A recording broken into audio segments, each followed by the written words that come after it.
भगवान श्री कृष्ण उद्धव को उपदेश कर रहे हैं। यदि संसार के विषयों में गुण का अभ्यास करोगे, इसमें ये गुण है, इसमें ये गुण है, इसमें ये गुण है, और दोष का अभ्यास करोगे कि इसमें ये दोष है, ये दोष है, ये दोष है, तो जिसमें गुण का चिंतन करोगे उससे राग होगा, और जिसमें दोष का चिंतन करोगे उससे द्वेष होगा। अब जिससे राग होगा उसका संग हमेशा बना रहे ये ख्याल होगा, और जिससे द्वेष होगा वो कभी अपने पास ना आवे ये ख्याल होगा। तो ये साथ बना रहे इसके लिए कोशिश करनी पड़ेगी, और ये अपने पास ना आवे इसके लिए कोशिश करनी पड़ेगी।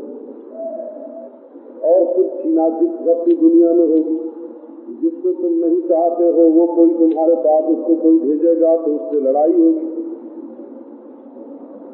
और जिसको तुम चाहते हो वो तुमसे कोई छीनेगा तो उससे लड़ाई होगी। फिर तो क्रोध आवेगा, क्रोध आवेगा तो क्रोध में तो आदमी को कर्तव्य और अकर्तव्य का बोध नहीं रहता है। गुरु को भी झूठ बोलते, माँ बाप के सामने भी उद्दंड हो जाए, तब मनुष्य बेहोश हो जाता है, और जब बेहोश हो जाता है तब तो फिर उसका जीना और मरना बराबर हो गया। तब तो न धर्म होगा, न भोग होगा, न अर्थ मिलेगा, न मोक्ष मिलेगा।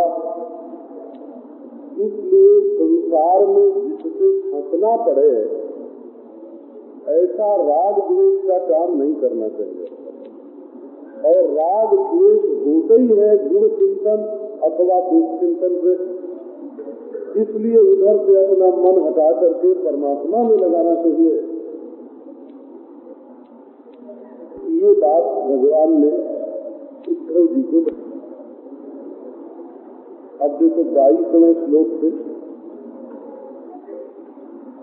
ये 21वें अध्याय में बोलते हैं, विषयाभिनिवेशेन नात्मानं वेदना परम वृक्ष जीविकया जीवन व्यर्थम हस्त्रेव यस्वतन फलश्रुतिरियं ह्रीणाम न श्रेयो रोचनम परम श्रेयो विवक्षया प्रोक्तम यथा भैषज्य रोचनम।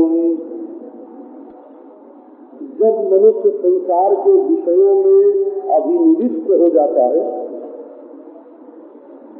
बस ईश्वर का ख्याल नहीं, अपना ख्याल नहीं, गुरु का ख्याल नहीं, शास्त्र का ख्याल नहीं, संसार के भोग भोग भोग विषय में ही अभिनिविष्ट डूब गया, गर्क हो गया। उसी में न अपना ख्याल है, न ईश्वर का ख्याल है, न दूसरे जीव का ख्याल है।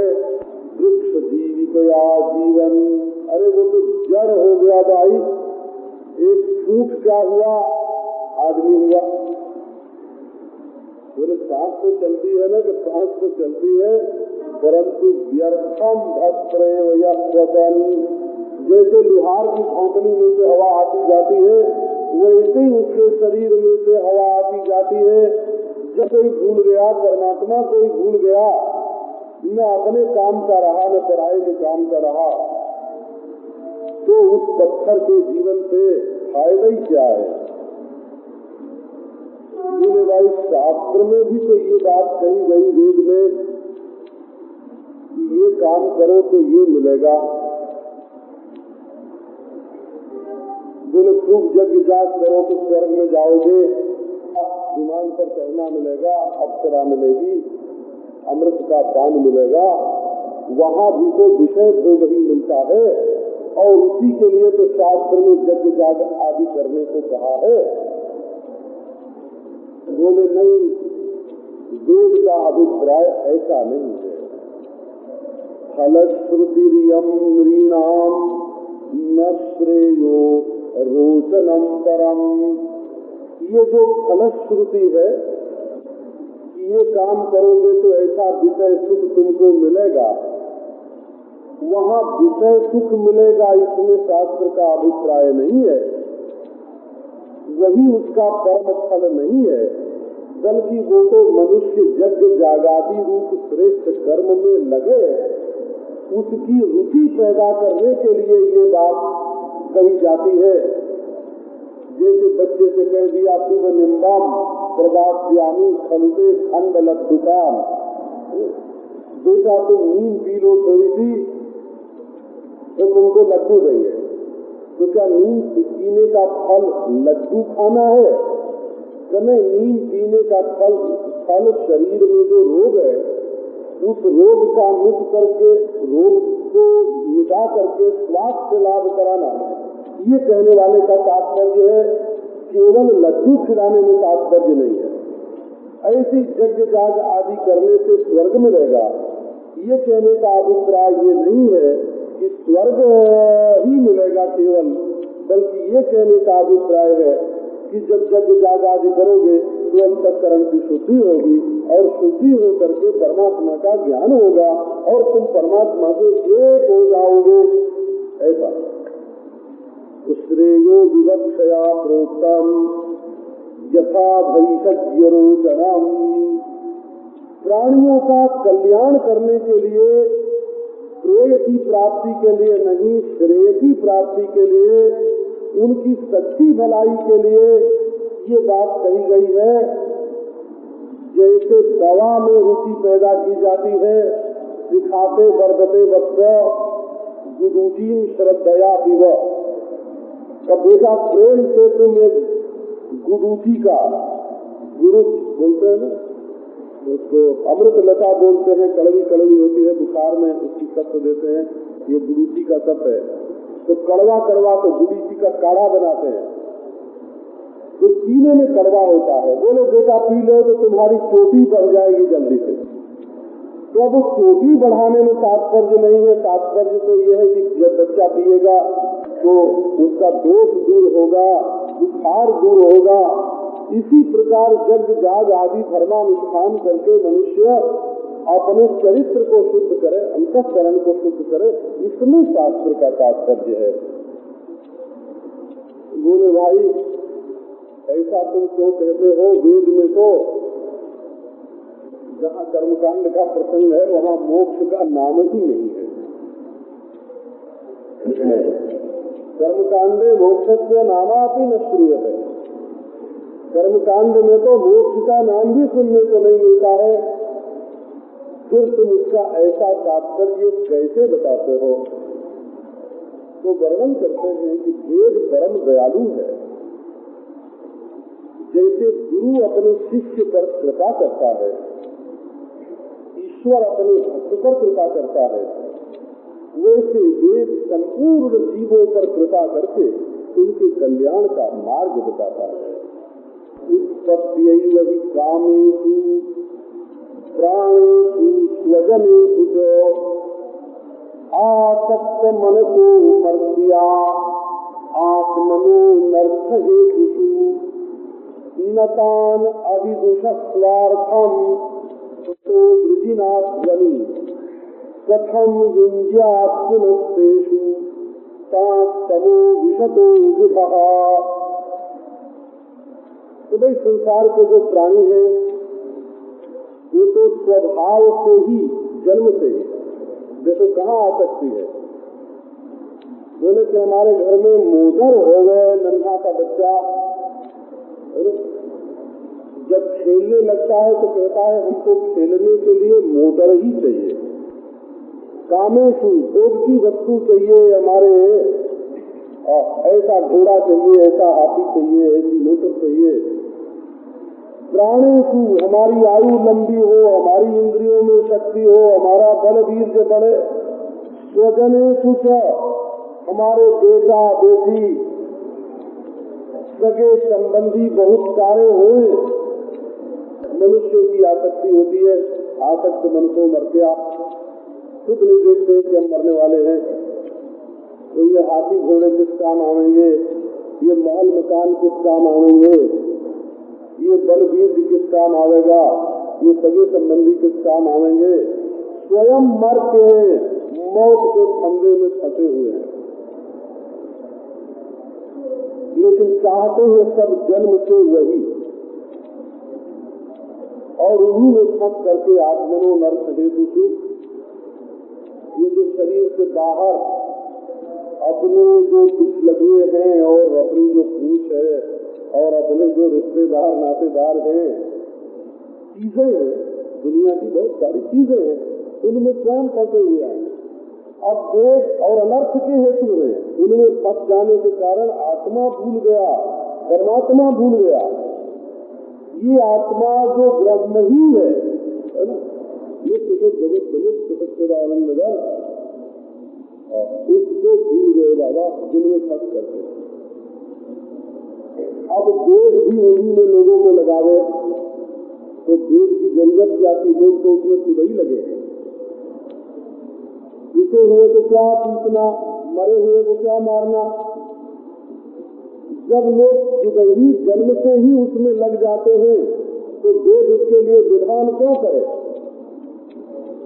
बोले इसीलिए ये संभव ही नहीं है कि वेद मनुष्यों को विषय में फंसाने का विधान करे। नतान अभिदुषस्वार्थम राम्यतो वृजिना ध्वनि कथम युञ्ज्यात् पुनस्तेषु तास्तमो विशतो विभः। नतान स्वार्थम अभिदुषः, नतान माने नम्री भूतान। जो लोग वेद के सामने सिर झुका करके खड़े हैं, विश्वास करते हैं कि वेद से हमारी भलाई होगी, उपनिषद से हमारी भलाई होगी, वेदांत से हमारी भलाई होगी, वेद वेदांत के सामने सिर झुका के हाथ जोड़ के खड़े हैं, नतान। और स्वार्थम अभिदुषः, ये न अलग नहीं चाहिए, काम के साथ मिला हुआ चाहिए। स्वार्थम अभिदुषः, अपनी भलाई, अपना स्वार्थ, अपना परमार्थ नहीं जानते हैं। राम्य तो वृजिनाध्वनि, पाप के रास्ते में भटक रहे हैं, स्वयं घोर अंधकार की ओर चले जा रहे हैं। अब ज्ञानी वेद सर्वज्ञ वेद ऐसे लोगों को फिर यदि संसार में ही लगा दे कि खाओ पियो मौज करो, तो उसमें क्या कृपा की। वेद का काम तो संसार में फंसे हुए लोगों को छुड़ाना है, उसमें लगाना नहीं है। एवं व्यवसितम अभिज्ञायतु बुद्धयः फलश्रुतिं सुचिन्तां न वेदज्ञा वदन्ति। वेद का यही व्यवसाय, यही निश्चय है कि लोगों को संसार की आसक्ति से, जन्म मरण की परंपरा से, अनर्थ से बचाने। ये जो वेद का निश्चय है उसको कोई कुबुद्धि लोग जो है वो नहीं समझते हैं। कुबुद्धि माने जिनकी बुद्धि उल्टी हो गई है, कुत्सित है, निंदित है। ये क्या करते हैं कि कुसुमिताम फलश्रुतिं ददन्ति, ये 10 खिले हुए फूल का तो वर्णन करते हैं। यामिनाम पुष्पिताम वासम प्रवदंत, गीता में जैसा वर्णन है आप क्या बढ़िया फूल खिल रहे हैं, इसमें ये मजा है, ये मजा है, ये मजा है, और उसी में खुद फंसते हैं, दूसरों को फंसाते हैं। न वेदज्ञा बदंती, जो वेद वेदांत के तात्पर्य को, उसकी असली रहस्य के भाव को जानने वाले हैं, वे लोग ऐसा नहीं कहते हैं। तो अंत में क्या सुबुद्धि है उनकी, वो बताते हैं। कामिन कृपणा मुग्धा पुष्पेषु फलबुद्धयः अग्निमुग्धा दीनकान्ताः यं लोकं न विदन्ति ते। मन में राम की जगह काम को बैठा लिया, अपने से सच्चिदानंद घन आत्मा को जान करके काम में फंस गए। ये चाहिए, ये चाहिए, ये चाहिए, कामिना। अब फिर कृपणा, जब कभी कोई कामना पूरी हो गई, कोई चीज आ गई, मिल गई घर में, तो कृपणा उसको पकड़ के बैठ गए, अब छोड़ेंगे नहीं। जो कामी होता है वो कृपण होता है। ऐसे समझ में नहीं आता है कि हम कामी है कि नहीं।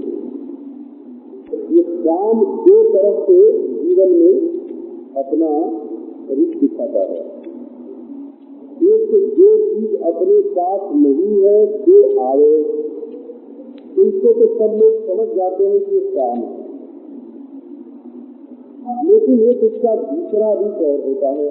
वो क्या, कि जो अपने पास है तो छूटने न पावे, मुट्ठी बांध करके रखो।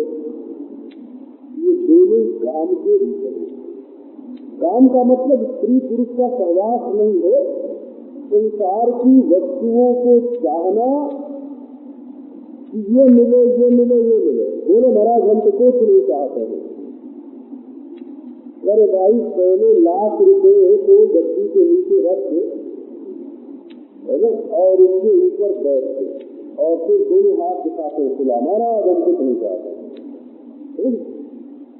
तो ईश्वर समझता है कि कितने निष्काम है, बोला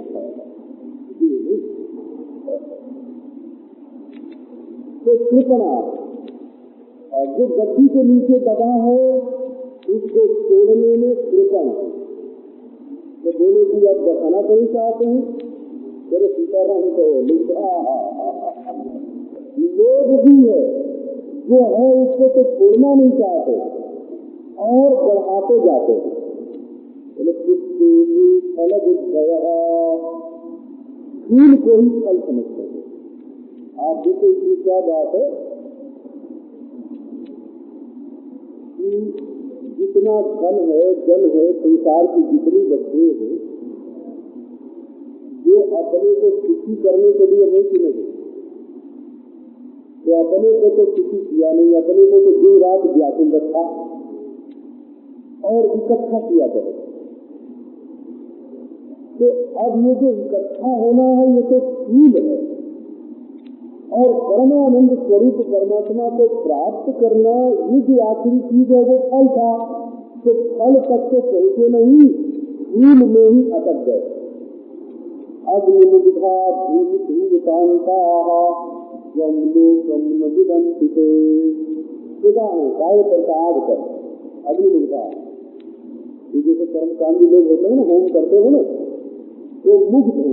जिस पर मुग्ध है बोले आग पर, तो उनको अंतिम गति क्या मिलेगी, तो भूमिकांता, भूम मार्ग से उन्हें पितृलोक में जाकर के फिर लौट के आना पड़ेगा। तो अग्नि पर तो सदा है और धुआं अंत में उनको मिलेगा। ये बात बताते हैं, खुद धुआं हो जाएंगे। जैसे पतंगा हुआ, पतंगा वो क्या हुआ कि अग्नि मुग्ध हुआ, किस पर खिला है, आग पर, दिए की लौ पर, और अंत में उसको मिला क्या, तो जल के धुआं हो गया, राख हो गया। यही ना, तो जो लोग संसार के विषयों में कामनाओं की पूर्ति में अग्निमुग्धा भूमिकांता स्वम लोकम न विदन्ति ते। ये बात श्लोक ये नींद में जिस ढंग से कही गई है ये बहुत मजेदार है, उसमें से अनेक व्यंग निकलते हैं। बोले कपिंगे आग की लौ दिए की लौ पर सदा है और अंत में धुआं बन करके रह जाएंगे। तो ये बोले आग में स्वाहा स्वाहा करने में व्याकुल है, अग्निमुग्ध है और अंत में धूम मार्ग से पितृलोक में जाएंगे और फिर धरती पर बरस पड़ेंगे। अग्निमुग्ध, अग्नि माने कामाग्नि, कामाग्नि में मुग्ध है और अंत में धूमकांता अंतःकरण मलिन हो करके प्रज्वलित हो जाएंगे, मलिन हो जाएंगे, काले पड़ जाएंगे। स्वाम लोकम नदुदंतिते, उन्हें अपनी आत्मा का ज्ञान नहीं हो सकता। जो लोग संसार में फंसे हुए हैं वो स्वलोक अपना जो धाम है उसको नहीं जान सकते। कश्चित भागा अस्मालोकाश्रेष्य आत्मानंदेव अयम अहम अस्मीति। किसी किसी को यह ज्ञान होता है कि मैं ये हूँ, ब्रह्म हूँ। कश्चित स्वम लोकम न प्रतिजानाति, किसी को ज्ञान नहीं होता कि मैं कौन हूँ। तो किसको ये ज्ञान नहीं होता? बोले अग्निमुग्धो है यह धूमकांता, जो आग पर सदा है और धूम हो जाना, धुआं बन जाने जिसकी अंतिम गति है। ये काम जब तक रहता है तब तक जलाता है और अंत में महाराज ये मलिन करके छोड़ जाता है। न ते मामंग जानन्ति हृदस्थम जयदम यतः पुष्पशस्त्रा यतिकृतो यथा निहार चक्षुषः। तो अभी ये आत्मा का लोक कौन सा है? सन्नते मामंग जानन्ति, मैं ही आत्मा हूँ। भगवान कहते हैं हे अंगो, प्यारे उद्धव, अंग जो है ये बड़े प्यार का संबोधन है। प्यारे उद्धव ते माम स्वलोकम न जानन्ति, मैं ही आत्मलोक हूँ, मैं ही आत्मधाम हूँ, मैं ही उनकी आत्मा हूँ, इस बात को वो नहीं जानते हैं। तो बोले महाराज आप रहते आखिर कहाँ हो? शहर के स्थान हृदय नहीं रहता है। देखो मैं तो इतना प्यार करता हूँ कि उसको कभी छोड़ता नहीं हूँ, उसके दिल में रहता हूँ। और वो ऐसा है कि मुझे छोड़ करके भटक जाता है, यहाँ से वहाँ, वहाँ से वहाँ। तो महाराज आप कौन है? बोले जो युगम जतः, दोनों बात बताई। जतः युगम, जिससे ये सृष्टि होती है वह मैं हूँ और वह मैं तुम्हारे हृदय में हूँ और तुम्हारे हृदय में तुम्हारा कौन? बोले तुम्हारा आत्मा ही है। जता हिदम, और फिर बोले क्या हिदम, जिससे ये पैदा हुआ कोई नहीं, जो स्वयं इस रूप में गर्भ के रूप में जो प्रतीत हो रहा है तो वो हूँ मैं और वो मैं हूँ हृदय में और वो मैं हूँ तुम्हारी आत्मा। फिर भी देखो संसार के लोग इस बात को नहीं जानते कि हमारे हृदय में हमारे आत्मा के रूप में संपूर्ण जगत का अभिन्न निमित्तोपादान कारण ब्रह्म विवर्ती मेरा स्वरूप है, मेरी आत्मा है, ये बात नहीं जानते। तो क्यों नहीं जानते? कौत्सशस्त्रा यतिकृतो यथा निहार चक्षुषः, क्यों नहीं जानते हैं? उत्थं कर्मैव शस्त्रम संख्यम कथनीयम पशु हिंसा साधनम व देशा। तो वो कर्म का ही तो वर्णन करते हैं, ये करो और ये मत करो, शस्त्र का वर्णन नहीं करते। ये सोना है इससे उनका कोई मतलब नहीं। वो कहते हैं इसको काट के ऐसा बना दो, इसको गला के ऐसा बना दो, इसका कुंडल बना दो, इसका हार बना दो। ये सब तो करते रहते हैं, ये करो ये मत करो। ये कर्म में तो उनकी आसक्ति है, परंतु सोना को पहचानना नहीं चाहते हैं। इसी प्रकार ये मनुष्य को ऐसा करना चाहिए, ऐसा नहीं करना चाहिए। बोले आजकल तो भाई सब लोग ऐसे ही कहते हैं कि कर्म ठीक करो, कर्म में लगे रहो। बोले तो कौन ब्रह्म विद्या चाहता भी कौन है? ये बात तो शास्त्र में सही है कि तत्व को जानने की इच्छा होना बड़ा कठिन है, वैराग्य होगा तब न तत्व ज्ञान की इच्छा होगा। तो बहुत लोगों को नहीं होती है या बाबू लोगों को नहीं होती है। अगर प्रधानमंत्री ब्रह्म आत्मा की एकता जानना न चाहें या राष्ट्रपति है ना या मिनिस्टर लोग अगर ब्रह्म और आत्मा की एकता को जानना नहीं चाहते हैं तो ब्रह्म और आत्मा की एकता तो एक छोटी चीज हो गई। अरे भाई उनको कानून जानना चाहिए, उनको शासन जानना चाहिए। ये तो जिसके हृदय में परमात्मा की प्राप्ति की इच्छा है उसके लिए ये बात है कि उनके लिए है।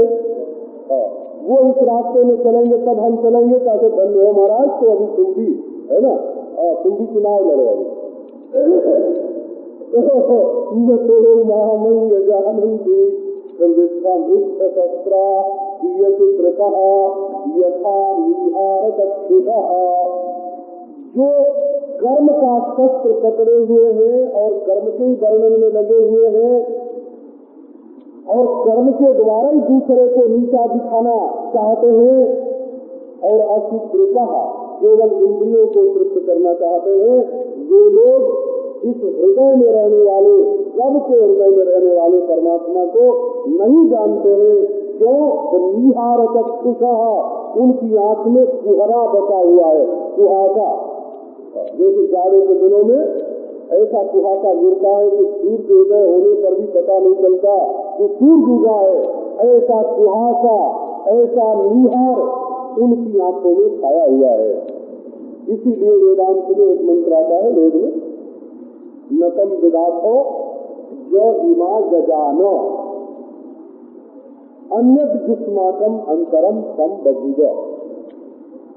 मेरे प्यारे भाइयों, तुम उस वस्तु को नहीं जानते हो जिससे ये सृष्टि हुई है।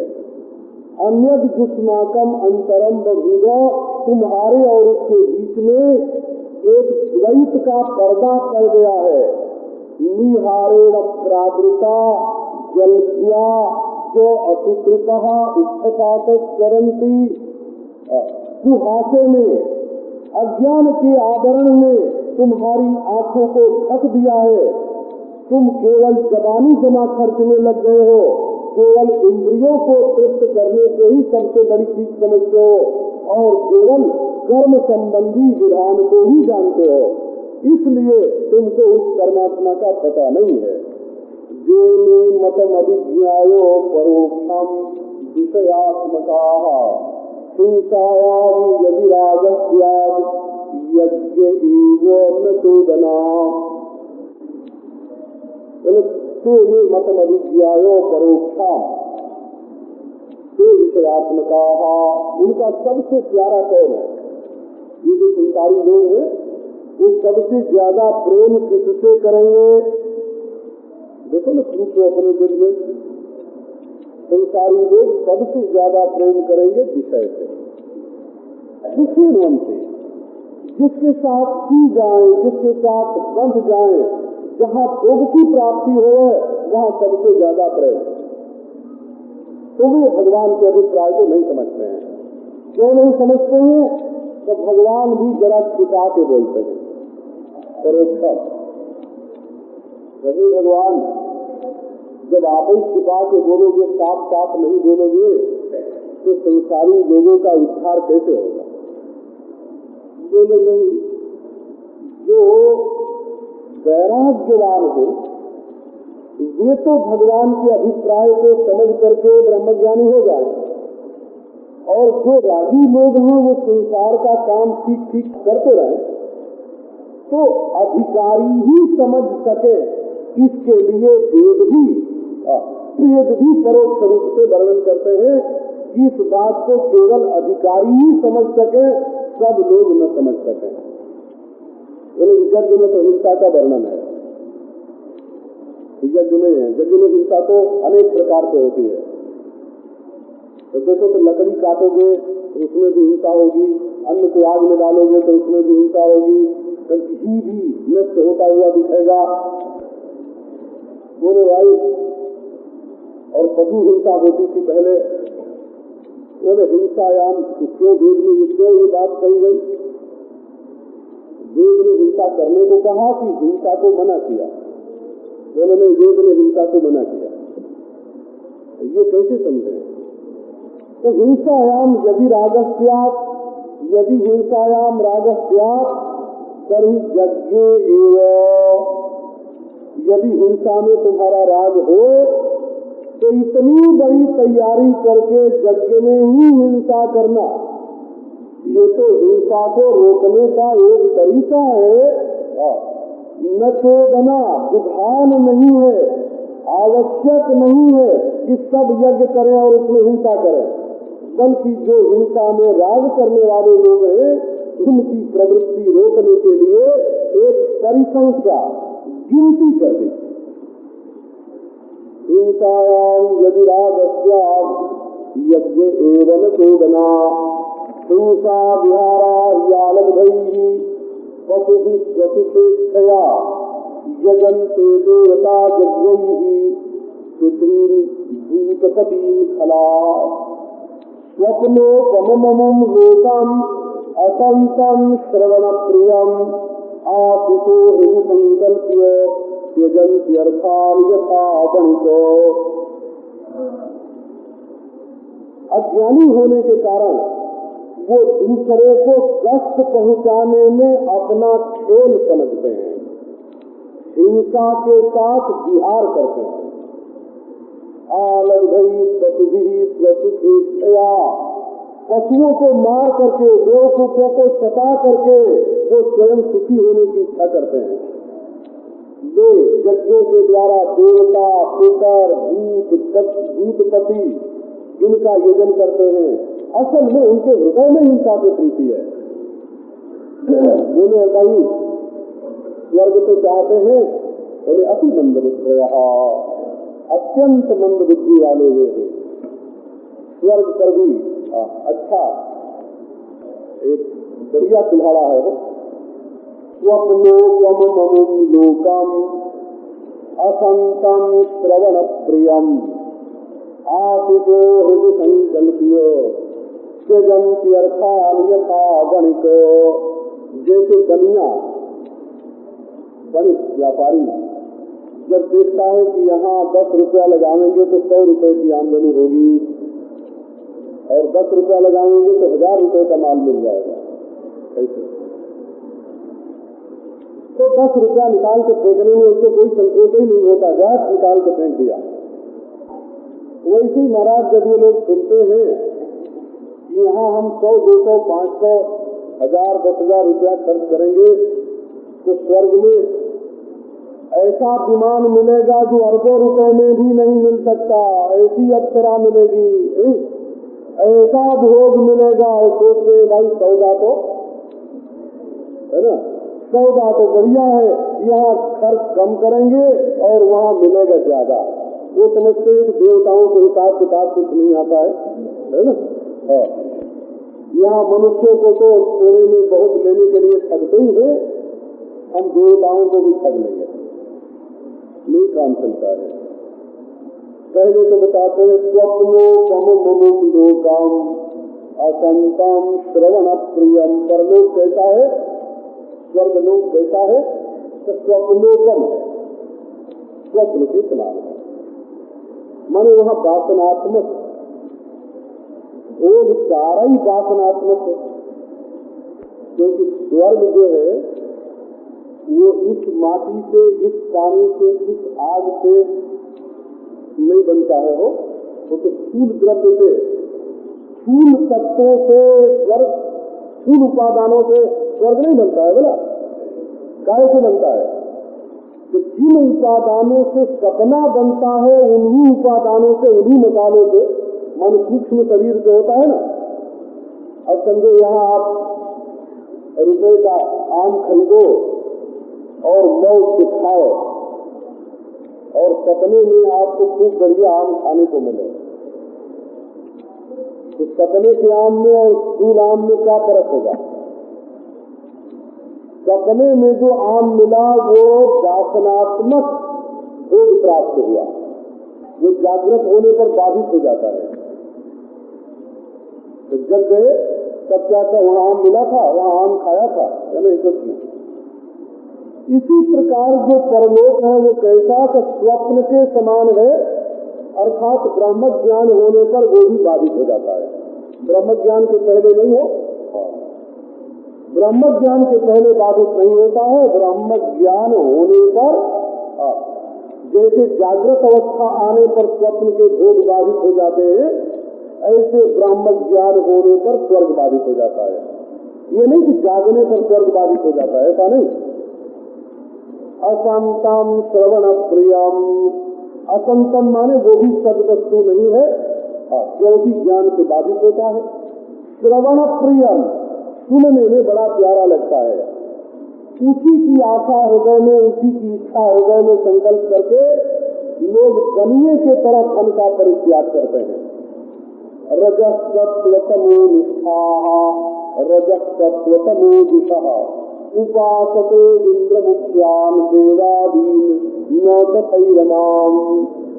लोग रजोगुणी है, सत्वगुणी है, तमोगुणी है, इसीलिए रजोगुणी, सत्वगुणी, तमोगुणी इंद्रादि देवताओं की भी उपासना करते हैं। और जो निर्गुण सत्वरज तम से परे जो आत्मदेव है परमात्मा भगवान, उसकी उपासना नहीं करते हैं, स्वयं गुण में फंसे हुए हैं और गुण वालों की उपासना करते हैं। इष्टेह देवता यज्ञैर् गत्वा रंस्यामहे दिवि सत्याम तय्यगुयात्मो महाकाला महाकुला एवं पुष्पितया वाचा व्याक्षिप्त मनसाम नृणाम मानिनाम चातुस्तब्धानाम मदवार्तापि न रोचते। ये लोग कहते हैं कि यहाँ बड़े बड़े यज्ञ करेंगे, फिर स्वर्ग में जा करके खूब विहार करेंगे, और जब स्वर्ग से गिरेंगे धरती पर जब आएंगे तब महाकाला बड़े बड़े महल वाले, हमारे पास बड़ा भारी मकान होगा और महाकुला बड़े ऊंचे खानदान में पैदा होंगे। इस प्रकार फूल के समान देखने में सुंदर लगने वाली जो वाणी है, उससे मन जिनका विक्षिप्त हो गया है, और मानिनाम चातुस्तब्धानाम अभिमान से भरे हैं और अत्यंत स्तब्ध है। मानी है और अत्यंत स्तब्ध है। मत वार्ता भी न रोचते, ऐसे लोग जो है महाराज स्तब्ध माने खंभे की तरह हो, विनय नहीं है, जो किसी के सामने झुकते नहीं, हर जगह अपने बड़प्पन की स्थापना ही करने में लगे हुए हैं। छोटे आदमी का यही लक्षण है, वो कहता है कहीं हम यहाँ छोटे न पड़ जाएं, है ना। ये दीनता, मन में दीनता है, ज्यादा श्रृंगार कौन करता है? तो जिसके चेहरे पर दाग होते हैं तो वो डरता रहता है कि कहीं हमारा कोई दाग किसी को दिख न जाए। हीनता का भाव अपने चित्त में ज्यादा रहता है कि हम सादे रहेंगे तो सुंदर नहीं दिखेंगे, तब बनावट करके रहो तो सुंदर दिखेंगे। अपनी कुरूपता को छुपाने के लिए जैसे ज्यादा श्रृंगार की जरूरत पड़ती है, वैसे अपनी नीचता को छिपाने के लिए ज्यादा बड़प्पन की जरूरत पड़ती है। तो मानिनाम चातुस्तब्धानाम, जो अभिमानी है, अत्यंत स्तब्ध है, कभी झुकना पसंद नहीं करते हैं। मत वार्ता बिना रोचते, उनको तो भगवान की बातचीत भी अच्छी नहीं लगती है। बोले तेरे भाई बात कोई करनी हो तो खाने की बात करो, पीने की बात करो, पहनने की बात करो, और कोई ना हो तो दो मतलब मौसम की बात करो, है ना। आज बादल हो गए हैं, आज ऐसी हवा चल रही है ना। दो मतलब इधर उधर की बात करना तो उन्हें पसंद है, परंतु भगवान की बात में रुचि नहीं है। इसलिए वेदों का तात्पर्य क्रोध में नहीं है, कृपणता में नहीं है, लोभ में नहीं है, यज्ञयागादि में नहीं है, तब वेदों का तात्पर्य कहाँ है, ये प्रश्न आया। वेदा ब्रह्मात्म विषया प्रकांड विषयायिने परोक्षवादा ऋषय परोक्षम मम तत्प्रियम्।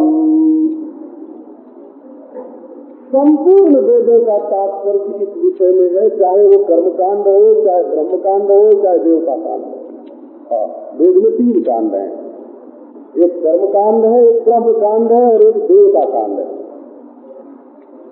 देवता कांड माने ईश्वर कांड हो, जिसमें हिरण्यगर्भ की, गोलोक की, साकेत की, कैलाश की, राम की, कृष्ण की, शिव की ये उपासनाएं आती हैं, उसका नाम देवता कांड है। और एक कर्म कांड है, ऐसे यज्ञ करो, ऐसे होम करो, ऐसे व्रत करो। और एक ब्रह्म कांड है, ये आत्मा जो है जिसको तुम मैं बोलते हो ना, ये जो आत्मदेव है ये कौन? बोले ये देह नहीं, प्राण नहीं, मन नहीं, विज्ञान नहीं, आनंदमय नहीं, ये विश्व नहीं, तेजस नहीं, प्राज्ञ नहीं, तब ये कौन? तो बोले ये ब्रह्म ही है। आत्मा को ब्रह्म बताना ही वेद का परम तात्पर्य है। कर्मकांड का भी अभिप्राय वही है, जो कर्मकांड अंतःकरण को शुद्ध करता है। कर्मकांड का पालन करने से काम, क्रोध, लोभ, दुष्चरित्रता जो जीवन में होती है वो भाग जाती है। तो अंतःकरण शुद्ध करके ब्रह्मात्मयी के ज्ञान के योग्य बनाता है कर्मकांड। वो देवता कांड क्या करता है? सब पदार्थ का शोधन करके कि परमेश्वर की क्या महिमा है, जिससे तुम एक बता रहे हो अपने को, वो आखिर है कैसा। तो देवता कांड जो है ऐसे देखो, देवता कांड कैसे और ब्रह्म कांड कैसे। आंख के भीतर रहकर देखने वाला कौन है? कान के भीतर बैठ के सुनने वाला कौन है? मन के भीतर बैठ करके सोचने वाला कौन है? तो ये मैं जो हम लोग अहंकार करके बोलते हैं, इस मैं के भीतर दृष्टा साक्षी कौन है? इसका नाम होता है अध्यात्म कांड। तो सूर्य में रोशनी किसकी आई? वायु में शक्ति कहाँ से आई? आकाश को कौन धारण कर रहा है? अब ये देखो, ये जब बड़े में गए ना, तो इसका नाम तो सूर्य देवता, वायु देवता, अग्नि देवता, ये सब देवता हुआ। तो क्या हजारों देवता हैं? तो नहीं, सब देवताओं में एक देवता जो है उसका नाम ईश्वर है। और सब अध्यात्मों में, सब आंखों के भीतर, सब कानों के भीतर, सब दिलों के भीतर जो एक आत्मा है ना, जो एक आत्मा है उसका नाम कौन पदार्थ है। और जो सब सूर्य चंद्रमा वायु अग्नि के भीतर जो एक परम, जो एक ईश्वर है, जो एक देवता है, उसका नाम ईश्वर है। अब वेद क्या बताता है कि ये सब शरीरों में रहने वाला सबका मैं, और अग्नि वायु सूर्य आदि सब देवताओं में रहने वाला सब देवताओं का मैं असल में एक ही है, तो नहीं है। और ये देव और ये देवता जो अलग अलग मालूम पड़ते हैं, ये सब इसी में सब के सब कल्पित हैं, कृत हैं, उससे जुदा नहीं, उससे जुदा नहीं है। माने वही हम सबके शरीर के रूप में भी, और सूर्य चंद्रमा नक्षत्र ग्रह वायु अग्नि पृथ्वी समुद्र सबके रूप में भी वही भाग रहा है, और हम तुम सबके रूप में भी वही भाग रहा है। तो वेदा ब्रह्मात्म विषया, संपूर्ण वेदों का तात्पर्य उसी एक परमात्मा को बताने में है। ब्रह्मैवात्मा न संसारी इत्येतत् पराः ब्रह्मात्म विषया। ब्रह्मैव आत्मा ब्रह्मात्मा स एव विषयो वेदा। बोले फिर वेद में तो 3 कांड देखे जाते हैं, कर्म कांड, देवता कांड। बोले 3 कांड है तो क्या सब में बात एक ही कही हुई है? तो कैसे कही हुई है? तो परोक्षवादारिषया परोक्षम मम च प्रियम। ऋषि शब्द का 2 अर्थ होता है। एक तो ऋषि माने महात्मा, जिन्होंने मंत्र का दर्शन किया, और ऋषि माने मंत्र, स्वयं मंत्र को भी ऋषि कहते हैं। तो ये क्या है? बोले जरा परोक्ष रूप से वर्णन करते हैं। क्यों ऐसे वर्णन करते हैं? अरे भाई, एक आदमी मैंने देखा है। कैसा आदमी है? और वो गांधी टोपी लगाता है।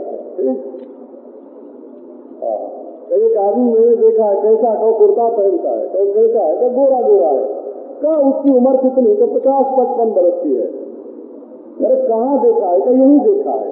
अब लोग चौकन्ने हुए, अरे कि कौन? तो बोले अरे भाई वो तो तुम ही है ना। अब तक ऐसा वर्णन किया जैसे कहीं वो दूसरी जगह रहता है, और अंत में बता दिया कि जिसका मैंने अब तक वर्णन किया है वो कोई दूसरा नहीं है, वो तो तुम्हारा ही वर्णन है।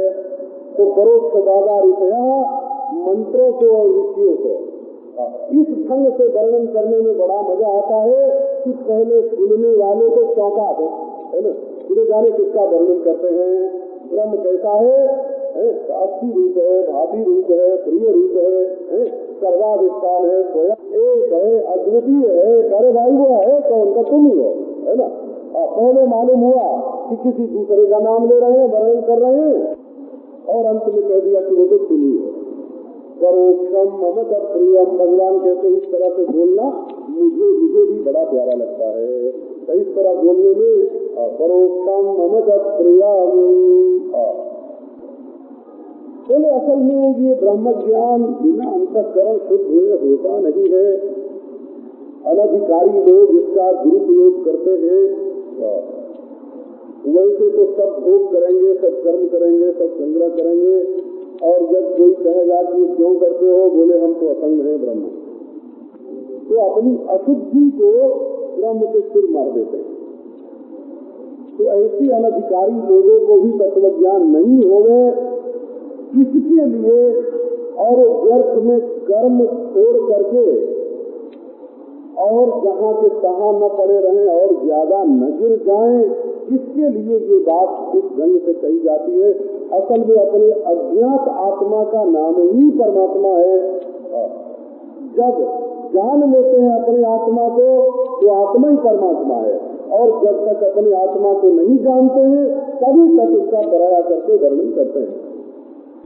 शब्द ब्रह्म सुदुर्गोधम प्राणेन्द्रिय मनोमयम अनंत पारम गंभीरम दुर्विगाह्यम समुद्रवत मयोपबृंहितं भूम्ना ब्रह्मणानंत शक्तिना भूतेषु विशेषूर्णे वलक्ष्यते यथोर्णनाभिर्हृदयात् पूर्णामृतगमते मुखात् आकाशाद् भूतवान् प्राणो मनसात् स्पर्शरूपिणा।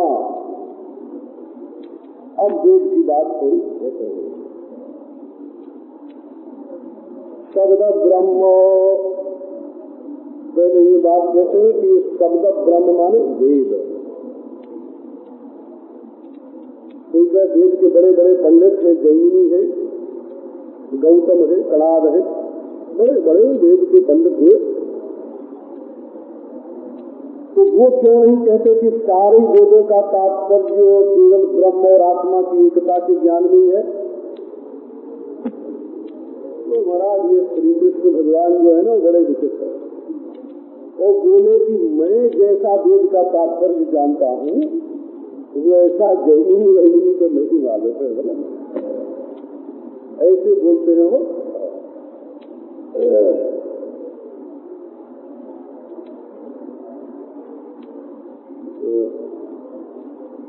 एक ने एक बार महाराज श्री से कहा कि जो ब्रह्मज्ञानी होता है वो कभी ये नहीं कहता है कि मैं ब्रह्मज्ञानी हूँ। तो बोले कि क्यों भाई, जो अपने को जानता है कि मैं मनुष्य हूँ वो अपने को मैं मनुष्य हूँ ऐसा बोलता है कि नहीं बोलता है? बोलता तो है। बोले जो अपने को जानता है कि मैं ब्रह्म हूँ, वो अगर ये बोले कि मैं ब्रह्म हूँ, ये मैं जानता हूँ, तो इसमें क्या हानि है? अरे अध्यारोपात वादात हम इस प्रपंचम प्रपंच थे, लोग ब्रह्मज्ञानी को पहचान नहीं सकते कि ये ब्रह्मज्ञानी है।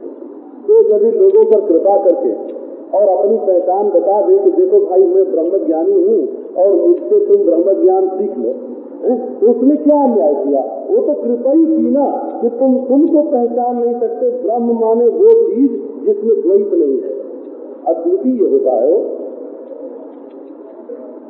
इस अद्वितीय वस्तु को, द्वैत रहित वस्तु को जिसने अपने जीवन में अनुभव किया, एक बार तो अनुभव का उठाना ही ऐसा आता है कि वो चिल्लाने लगता है कि जान गया जान गया। जान गया जान गया जान गया, देख लिया देख लिया देख लिया, बाद में भले कुछ हो जाए। एक बार तो चिल्ला करता है धन्यो हम धन्यो हम, मैं धन्य हूँ मैं धन्य हूँ।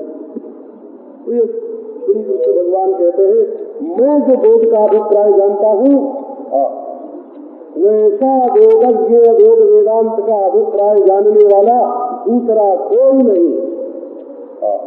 शब्द ब्रह्म सुदुर्बोधम प्राणेन्द्रिय मनोमयम। शब्द ब्रह्म माने वेद। वो कैसा है जैमिनी आदिकों ने क्यों नहीं समझा? तो बोले सुदुर्बोधम, उसको समझना बड़ा कठिन है इसलिए नहीं समझा उन्होंने। अच्छा महाराज आप ही बताओ वेद का क्या स्वरूप है? बोले एक स्वरूप है वेद का, प्राणेन्द्रिय मनोमयम। परा वाणी में वेद है, पश्यंती वाणी में वेद है, मध्यमा वाणी में वेद है, वैखरी वाणी में वेद है। 4 प्रकार का वेद का स्वरूप है बोला, 4 प्रकार। इसी से ऋषि लोग वेद बनाते नहीं है। शब्द राशि जो है वेदों की जो शब्द राशि है, जैसे हम लोग धरती देखते हैं तो धरती बनाते नहीं है ना, पहले से मौजूद धरती को देखते हैं। हम लोग आँख से सूर्य को देखते हैं तो सूर्य को बनाते हैं तो बनाते नहीं है, पहले से मौजूद सूर्य को देखते हैं। इसी प्रकार महात्मा लोग पहले से वेद जो है वो शब्द राशि अनंत शब्द राशि है। वाणी से बोला जाता है सो वेद, वैखरी वाणी से अनुभव होता है बोला जाता है सो वेद, मध्यमा वाणी से जिसका जप किया जाता है सो वेद, पश्यंती वाणी में जो देखा जाता है सो वेद, और परा वाणी के रूप में जो रहता है प्राण वेद वो वेद। इनका दर्शन होता है ऋषियों को सप्तक अवस्था में। ऐसी ऐसी चित्त की अवस्थाएं आती हैं, मंत्र के दर्शन होते हो, नए नए मंत्र, नए नए मंत्र, नए नए श्लोक, नए नए भाव लिखे हुए दिखते हैं, सुनाई पड़ते हैं, उनका दर्शन होता है। जो लोग अनुभव के मार्ग में चलते हैं उनको नई नई अपूर्व अपूर्व वस्तुओं का अनुभव होता है। अनंत पारम, असल में ये समष्टि प्राण रूप वेद है, व्यक्ति प्राण रूप वेद नहीं है, समष्टि प्राण रूप वेद है। शांत निःशब्द तो अनंत काल देश काल से उसका परिच्छेद नहीं है, गंभीर है, अर्थ भी उसका समझना कठिन है, दुर्विगाह्यम उसका था पाना कठिन है। वेद कैसा? बोले बिल्कुल समुद्र के समान समुद्रवत। मयोप ब्रह्मकम भूमना ब्रह्मणानंत शक्तिना भूतेषु घोष रूपेण विशेषूर्णेव लक्ष्यते। मैं जो अनंत हूँ परमात्मा, उसी ने उस वेद का विस्तार किया है, क्योंकि मेरी शक्तियाँ अनंत हैं। और सच पूछो तो वेद सब प्राणियों के अंतर्गत अंदर है। जैसे कमल के नाल में सूक्ष्म ताक, कैंची से काट दो उसको, चाकू से काट दो, पता नहीं चलेगा कि इसमें कोई ताक है, और उसी को जरा टेढ़ा करके खींचो, उसमें से ताक पर ताक निकलती जाती है। तो जैसे कमल नाल में हजारों तंतुएं होती हैं, ठीक उसी प्रकार संपूर्ण प्राणियों में ये ज्ञान की शास्त्र शास्त्र किरणें व्याप्त होती हैं, और उनके रूप में वेद ही व्याप्त है। जैसे मकड़ी यथोर्ण नाभिर हृदयाद पूर्णाम उद्गमते मुखात् आकाशाद घोषयान प्राणो मनसा स्पर्शरूपिणा छंदोमयो मृतमयः सहस्र पदवीं प्रभु ओंकाराद व्यंजित स्पर्शो स्वरूपमान्तस्थभूषिताम् विचित्र भाषा विकताम् छन्दोभिश्चतुस्तरैः अनंतकारां बृहतीं सृजत्याक्षिपते स्वयं। इसी प्रकार महाराज प्राणोपाधिक जो हिरण्यगर्भ है, जिसको सांख्य की सृष्टि में महत् तत्व बोलते हैं, तो जड़ता की प्रधानता से बोलते हैं, और उस महत् तत्व में जो चेतन है, महत् तत्वोपाधिक जो चेतन है, सूत्रात्मा हिरण्यगर्भ करके जो बोलते हैं उसका नाम है प्राण। वो घोषवान, उसमें वेद जो है वो शब्द रूप से विराजमान रहता है।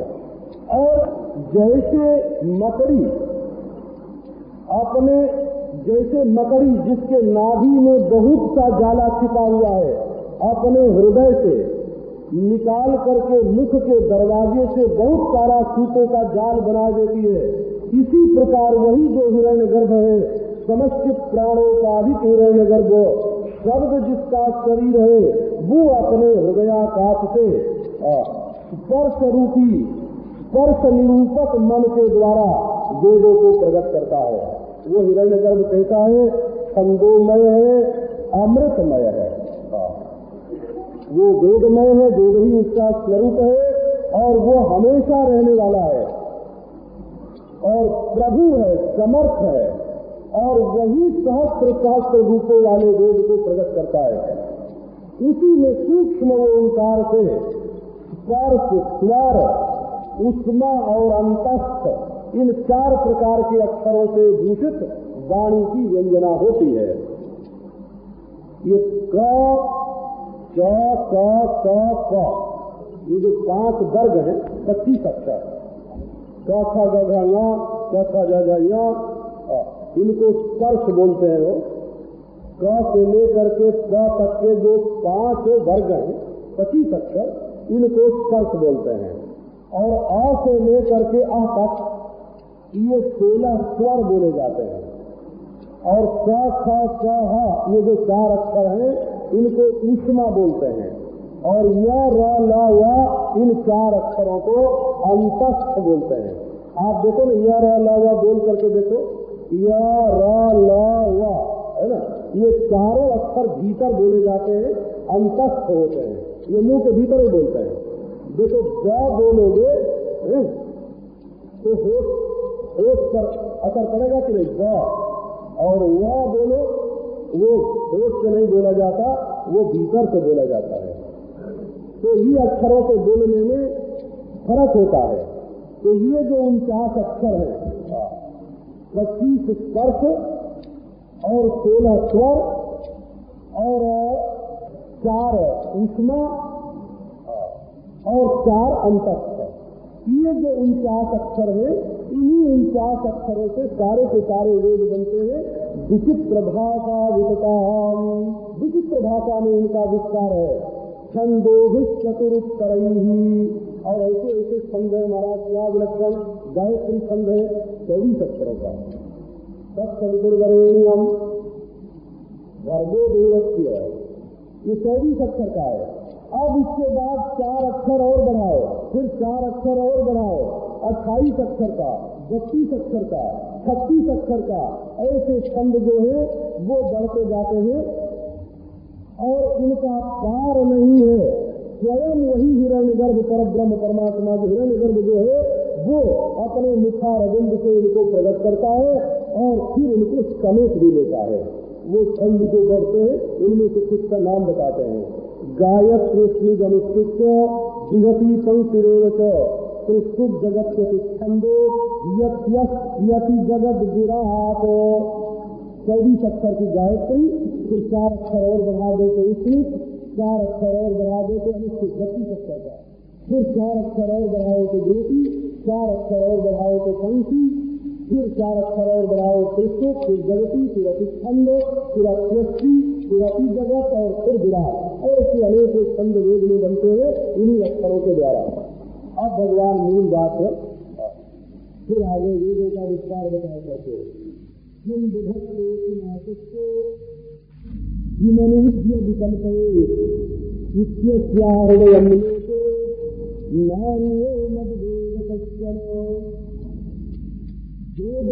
किसका विधान करता है, कैसे होम करे, कैसे अग्नि प्रज्वलित करे, कैसे पुष्पंदिता करे, इस विधान का अभिप्राय क्या है।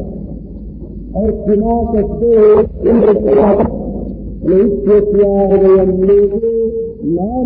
मदवेद कश्चना, ये जो श्रुति का हृदय है, इस श्रुति का जो अभिप्राय है, श्री कृष्ण भगवान कहते हैं मेरे सिवाय दूसरा इसको कोई नहीं जानता।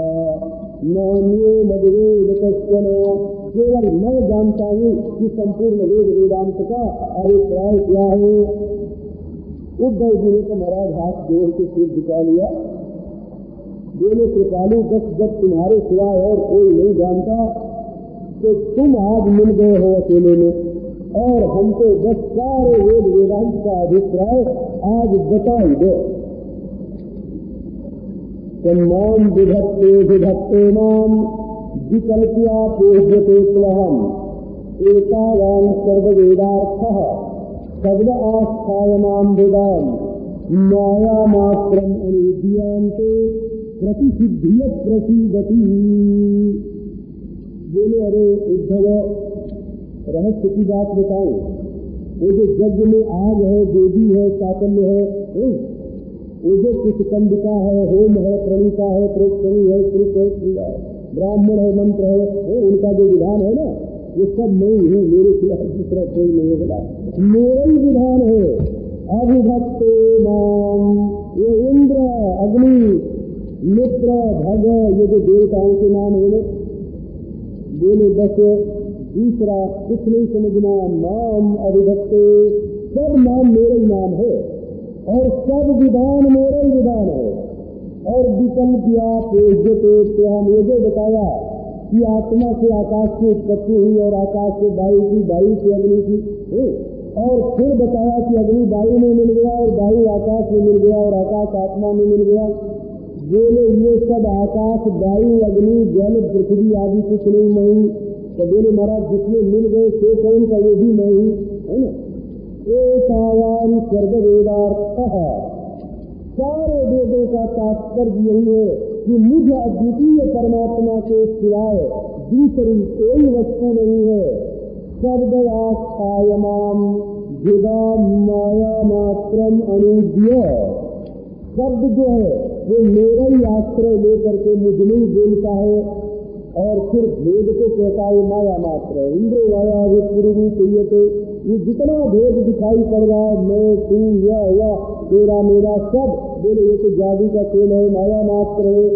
इस प्रकार इसका अनुवाद जैसा दिखाई पड़ता है वैसा अनुवाद करके, जैसा लोगों को आंख से दिखता है, नाक से सुनाई दिया जाता है और रचना से सुना जाता है, त्वचा से किया जाता है, मुंह से बोला जाता है, मन बुद्धि से सोचा जाता है। वेद सबका अनुवाद करता है कि ऐसा है, ऐसा है, ऐसा है। बोले जो मैंने अनुवाद करके बताया कि लोगों को ऐसी ऐसी दुनिया मालूम पड़ती है, तो सब क्या, बोले ये तो माया जादू का खेल प्रतिसिद्धि है। अपने अधिष्ठान में स्वयं प्रकाश परमात्मा में, अपनी आत्मा में ये सब कुछ नहीं है। सबका निषेध करके वेद अंत में प्रसन्न निर्मल हो करके स्वयं आत्मा से अभिन्न हो जाता है। स्वयं वेद ही नहीं रहता है, केवल अपना आत्मदेव ही रहता है। ये संपूर्ण वेदों का अभिप्राय है। इसलिए जब तक इस ब्रह्म तत्व की उपलब्धि न हो तब तक इसको करने के लिए दोष और गुण को मान करके कर्म मार्ग से, भक्ति मार्ग से, ज्ञान मार्ग से मनुष्य को साधन करते हुए आगे बढ़ना चाहिए। और जब इस ब्रह्म का साक्षात्कार हो जाए तो न कहीं गुण है न कहीं दोष है। असल में गुण दोष की दृष्टि करना ही दोष है और गुण दोष की दृष्टि का मिट जाना ही सबसे बड़ा गुण है। ये जो पिछले अध्याय में बात कही गई थी तो इसकी संगति लग गई। अब धर्म की दृष्टि से तो संगति लग गई, परंतु दर्शन की दृष्टि से संगति लगनी चाहिए। न्याय दर्शन अलग, वैशेषिक दर्शन अलग, सांख्य योग दर्शन अलग। और कोई सत्यों की गिनती 24 बतावे, कोई 28 बतावे, कोई 36 बतावे, कोई 5, कोई 4, कोई 3, कोई 9। ये जो तत्व के विषय में दार्शनिकों का मतभेद है उसका अविरोध, उसका सह अस्तित्व बताने के लिए अब अगला अध्याय प्रारंभ करते हैं जो आपको कल सुनाएंगे।